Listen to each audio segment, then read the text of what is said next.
بسم اللہ الرحمن الرحیم۔ السلام علیکم ورحمۃ اللہ وبرکاتہ۔ محترم سامعین کرام، امید ہے آپ تمام دوست احباب خیریت سے ہوں گے۔ آئیں سب مل کر دعا کرتے ہیں کہ یا اللہ ہم سب کو تمام بیماریوں سے محفوظ فرما دے، آمین۔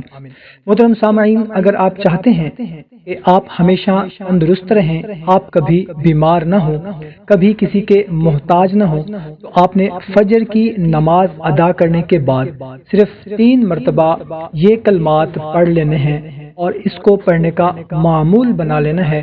انشاءاللہ عز و جل زندگی بھر ہمیشہ تندرست رہیں گے، کسی کے محتاج نہیں ہوں گے، انشاءاللہ عز و جل بیماریوں سے، پریشانیوں سے، ہر طرح کے نقصان سے محفوظ رہیں گے۔ تو نماز فجر ادا کرنے کے بعد صرف 3 مرتبہ یہ کلمات پڑھنے کا معمول بنا لیں۔ وہ کلمات کون سے ہیں آپ کو سکرین پر بھی نظر آ رہے ہوں گے۔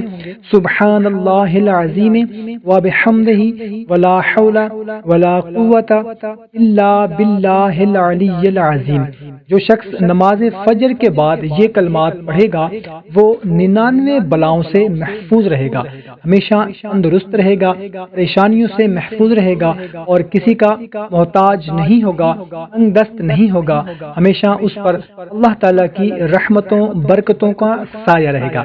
تو محترم سامعین، آپ نے کوشش کرنی ہے کہ اس ویڈیو کو اپنے دوستوں رشتہ داروں کے ساتھ لازمی شیئر کرنا ہے تاکہ آپ کے ساتھ ساتھ دوسروں کے بھی تکلیف پریشانی دور ہو سکے۔